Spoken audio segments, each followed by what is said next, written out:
नमस्कार, मैं रश्मि त्रिवेदी। स्वागत है आप सभी का गुजरात की बात में, जहां हम बात करते हैं गुजरात में होने वाले अहम और बड़ी खबरों की।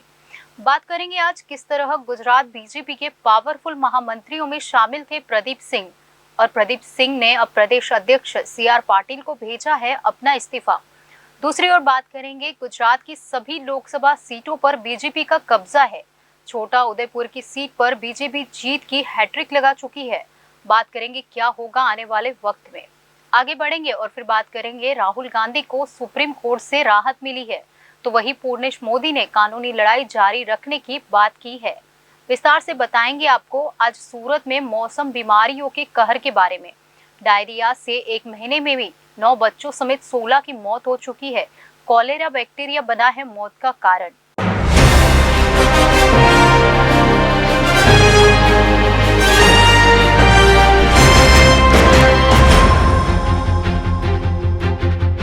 तो आइए शुरू करते हैं गुजरात की बात का सफर।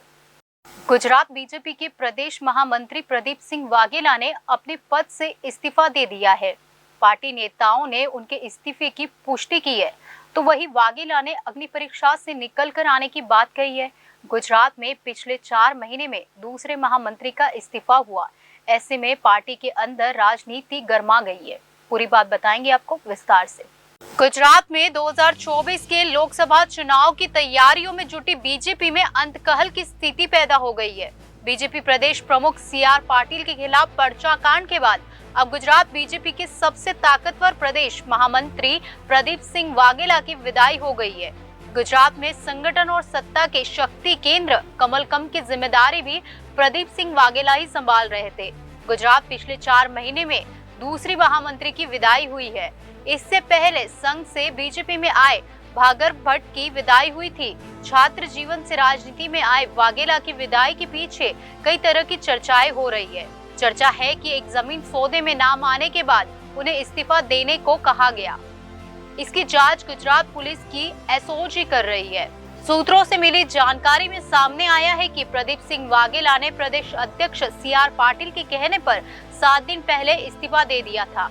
हालांकि कमलकम यानी बीजेपी प्रदेश हेड ऑफिस में उनके प्रवेश पर प्रतिबंध नहीं है, तो वही दूसरी ओर प्रदीप सिंह वाघेला ने इस्तीफे की पुष्टि करते हुए कहा कि वे अग्नि परीक्षा से निकलकर बाहर आएंगे। वाघेला CR पाटिल के बाद सबसे शक्तिशाली थे। पिछले दिनों राज्य बीजेपी के प्रमुख को बदलने की जब अटकलें लगी थी, तो प्रदीप सिंह वाघेला फ्रंट रनर के तौर पर उभरे थे। हालांकि पार्टी ने प्रदेश में बदलाव नहीं किया था। ऐसा माना जा रहा है कि आने वाले 10 दिनों में गुजरात बीजेपी में बड़े परिवर्तन भी हो सकते हैं। जैसे जैसे लोकसभा के चुनाव पास आ रहे हैं, वैसे वैसे बीजेपी में अंतकहल भी सामने आ रही है। सूरत पर्चा कांड में एक पूर्व मंत्री और मौजूदा बीजेपी विधायक और बड़े नेता की छवि रखने के PA के खिलाफ FIR थी। आरोप है कि उन्होंने CR पाटिल, बारडोली सांसद प्रभुभाई वसावा और 84 से पहले बार चुने गए संदीप देसाई को बदनाम करने की साजिश रची और पर्चा कांड किया। इससे पहले वडोदरा में बीजेपी बनाम बीजेपी हुआ था। इसमें पार्टी ने मेयर पर गंभीर आरोप लगाने के आरोपी अल्पेश लिंबाचिया को 6 साल के लिए निकाला दिया था। साबरकांठा में पार्टी के मैंडेट के खिलाफ सरकारी बैंक के चुनाव में नेता चुनाव लड़े गए थे। गुजरात की सभी लोकसभा सीटों पर बीजेपी का कब्जा है। वडोदरा से सटी हुई छोटा उदयपुर की सीट कभी कांग्रेस का गढ़ हुआ करती थी, लेकिन पिछले 3 बार से यहां पर कमल खिल रहा है। ऐसे में जब पार्टी प्रदेश में खाता खोलना चाहती है, तब जानिए कांग्रेस यहां पर कहां खड़ी है। गुजरात के आदिवासी बहुल सीट छोटा उदयपुर के बारे में कहा जाता है कि इस सीट से राठवा की ही जीत होती है। जी हां, छोटा उदयपुर जिले की यह लोकसभा राठवाओं के वर्चस्व की सीट है, लेकिन पिछले कुछ सालों में प्रदेश की सत्ता पर काबिज बीजेपी ने इसे अपना भगवा दुर्ग बना लिया है। यही वजह है कि बीजेपी को 2019 में लगातार तीसरी बार जीत हासिल हुई थी और कांग्रेस की कमबैक की उम्मीद चकनाचूर हो गई थी। 2024 चुनाव के लिए जहां बिसात बिछनी शुरू हो गई है, तो वही इस आदिवासी बहुल सीट पर अभी सियासी गर्मी नहीं दिखाई दे रही है। इसकी एक वजह यह भी है कि यहाँ पर बीजेपी सर्वाधिक मजबूत है और कांग्रेस काफी कमजोर पड़ गई है।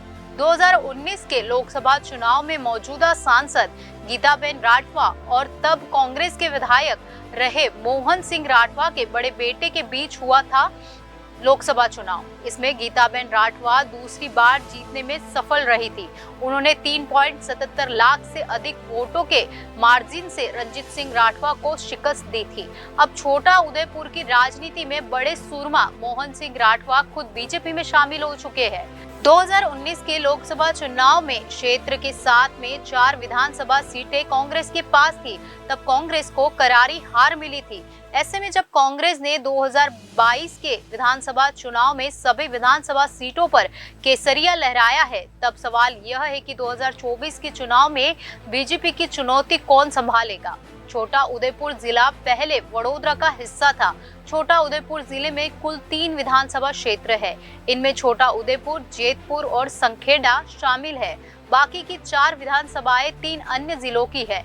इनमें 2 पादरा और डभाई विधानसभाएं वडोदरा जिले की है, जबकि पंचमहाल जिले की हालोल और नर्मदा जिले की नांदोड़ विधानसभा सीट शामिल है। 2022 के विधानसभा चुनाव में बीजेपी ने सभी सीटों पर जीत हासिल की है। छोटा उदयपुर विधानसभा सीट से अब मोहन सिंह राठवा के छोटे बेटे राजेंद्र सिंह राठवा विधायक है। इस लोकसभा में क्षेत्र में कांग्रेस के पास सबसे बड़े आदिवासी नेता के तौर पर पूर्व रेल राज्य मंत्री नारायण राठवा है। वे वर्तमान में गुजरात से राज्यसभा के सांसद है। नारायण भाई राठवा छोटा उदयपुर लोकसभा सीट से पहले 5 बार जीत चुके हैं। वे 2024 में जब चुनाव जीतकर लोकसभा पहुंचे थे तो उन्हें यूपीए 1 रेल राज्य मंत्री बनाया गया था। छोटा उदयपुर की राजनीति राठवाओं की इर्द गिर्द घूमती है। वर्तमान में यहाँ से गीताबेन राठवा सांसद है। वे सांसद बनने से पहले तक जिला पंचायत की सदस्य थी।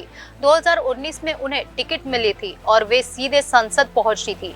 इससे पहले पार्टी के टिकट पर यहाँ से राम सिंह राठवा चुने गए थे। राम सिंह राठवा कुल 3 बार यहाँ सांसद बनकर लोकसभा पहुंचे। चर्चा है कि बीजेपी किसी नए चेहरे को मौका दे सकती है। अटकलें ये भी है कि कांग्रेस के एक नेता को भी मौका मिल सकता है। हालांकि वे अभी भी कांग्रेस में है। कांग्रेस से कौन इस बार लड़ेगा, इसको लेकर अभी कोई चर्चा नहीं है। 1967 और 1971 के चुनाव को छोड़ दे तो इस लोकसभा सीट पर राठवा ही जीते हैं। इन दोनों चुनाव में क्रमशः मनुभाई पटेल फिर प्रभुदास पटेल जीते। इसके बाद 1977 में इस सीट से अमर सिंह राठवा जीते। वे लगातार 3 बार जीते। इसके बाद कांग्रेस लगातार 4 बार और कुल 5 बार जीतते हैं। इसके बाद 3 बार राम सिंह राठवा और 1 बार गीताबेन राठवा जीती। हालांकि कांग्रेस के कद्दावर नेता रहे अमर सिंह राठवा की बेटी राधिका राठवा भी अब राजनीति में है। वे छोटा उदयपुर आम आदमी पार्टी की अध्यक्ष है। कांग्रेस नेता राहुल गांधी को लंबे इंतजार के बाद आखिरकार मोदी सरनेम मानहानि केस में पहली बार बड़ी राहत मिली है। फैसले के बाद राहुल गांधी का संसद में वापस लौटने का रास्ता साफ हो गया है। तो वही पूर्णेश मोदी ने इस मामले में आगे कानूनी लड़ाई जारी रखने की हुंकार भरी है। मोदी सरनेम मानहानि केस में कांग्रेस नेता राहुल गांधी को सुप्रीम कोर्ट से बड़ी राहत मिली है। सुप्रीम कोर्ट ने सूरत के सीजेएम कोर्ट द्वारा सुनाई गई 2 साल की सजा पर रोक लगा दी। सुप्रीम कोर्ट के फैसले के साथ राहुल गांधी की सदस्यता बहाल होगी और वे चुनाव भी लड़ पाएंगे। लेकिन इस सब के पीछे जो बड़ा सवाल है वह यह है कि क्या राहुल गांधी को हमेशा के लिए राहत मिली है? तो इसका जवाब है नहीं। राहुल गांधी को अभी मोदी सरनेम मानहानि केस में फौरी राहत मिली है। इस केस के खिलाफ सेशन कोर्ट में अपील भी पेंडिंग है। राहुल गांधी ने सूरत की सेशन कोर्ट, हाई कोर्ट और फिर सुप्रीम कोर्ट में सजा को चुनौती दी थी और इस पर रोक लगाने की मांग की थी। सुप्रीम कोर्ट के फैसले के बाद इस मामले में शिकायतकर्ता बीजेपी के विधायक और पूर्व मंत्री पूर्णेश मोदी ने कहा है कि वह फैसले का स्वागत करते हैं। हालांकि मोदी ने कहा कि अभी सेशन कोर्ट में अपील पेंडिंग है, वहां पर वे अपनी और अपने समुदाय की तरफ से मजबूती से पक्ष रखेंगे। पूर्णेश मोदी के एडवोकेट हर्षित तोलिया ने भी शीर्ष अदालत में फैसले का स्वागत किया। हालांकि दोनों ने यह कहा है कि आगे की कानूनी लड़ाई अब सेशन कोर्ट में होगी। सुप्रीम कोर्ट ने राहुल गांधी को राहत देते हुए सूरत के सीजेएम कोर्ट के फैसले पर सवाल खड़े किए और कहा, दोनों जजों ने यह नहीं बताया कि राहुल गांधी को मानहानि के मामले में अधिकतम सजा क्यों दी गई। कांग्रेस पार्टी की तरफ से शीर्ष अदालत की कड़ी टिप्पणियों को बड़ी जीत के तौर पर देखा जा रहा है। हालांकि कानून के जानकार कहते हैं कि राजनीतिक बवंडर बने इस माहौल में अभी कई संभावना है। पहली संभावना यह है कि जब सूरत की सेशन कोर्ट में मानहानि के मामले के खिलाफ सुनवाई शुरू हो तो कोर्ट निचली अदालत के फैसले को निरस्त कर सकती है। दूसरी संभावना यह है कि कोर्ट किन आधार पर राहुल गांधी को अधिकतम सजा दी गई है इसे जस्टिफाई कर सकती है और सुनवाई के बाद अपने फैसले में कारण गिना सकती है। तीसरी संभावना यह है कि इस मामले में सेशन कोर्ट में राहुल गांधी की सजा कम भी हो सकती है।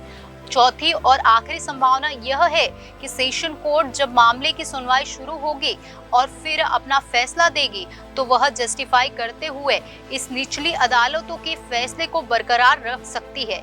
ऐसे में राहुल गांधी को राहत जरूर मिली है, लेकिन वे मुक्त नहीं हुए हैं।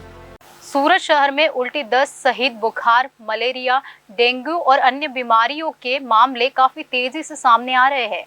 मौसमी बीमारियों के कारण जुलाई महीने में 9 बच्चों सहित 19 लोगों की मौत हो चुकी थी। सिविल अस्पताल में इस महीने में उल्टी दस्त के रोजाना लगभग 150 मामले सामने आ रहे हैं, जबकि वायरल के 200 से 300 मरीज आ रहे हैं। डॉक्टर्स का कहना है कि उल्टी दस्त के लिए एडेनोवायरस रोटा वायरस के साथ कॉलेरा नामक बैक्टीरिया भी जिम्मेदार है। इस साल ज्यादातर मौतें कॉलेरा बैक्टीरिया के कारण ही हुई है। इसके फैलने के लिए कई कारण हैं। तेज बारिश, अचानक गर्मी और ठंड के कारण मौसम में नमी से ये बैक्टीरिया पनप रहे हैं। बता दें कि शहर के सभी सरकारी अस्पतालों में रोटा वायरस की वैक्सीन मुफ्त में उपलब्ध है, लेकिन जागरूकता की कमी के कारण 50% से भी कम लोग अपने बच्चों को यह वैक्सीन लगवा रहे हैं।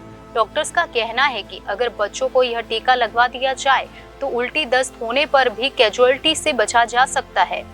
वाइब्रियो कॉलेरी एक ग्राम नेगेटिव जीवाणु है जो एक एंटेरोटॉक्सिन और कॉलेरा टॉक्सिन उत्पादित करता है, जिसका छोटी आंत पर असर होता है। इससे छोटी आंत से पानी और इलेक्ट्रोलाइट का स्राव शुरू हो सकता है।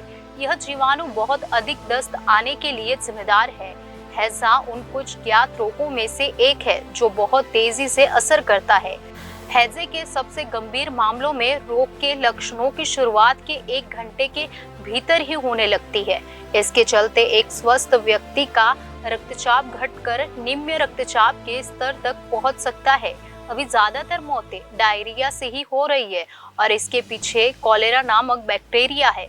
इससे गंभीर दस्त की समस्या होती है। एक बार दस्त आने पर ही बच्चा सुस्त हो जाता है। अगर ऐसी स्थिति आ जाए तो माता पिता को बिना देर किए 108 एम्बुलेंस बुलाकर डॉक्टर के पास ले जाना चाहिए, क्योंकि यह जानलेवा भी हो सकता है। तो गुजरात की बात में आज बस इतना ही। आने वाली सभी खबरों के लिए आप जुड़े रहिए जनादेश न्यूज के साथ।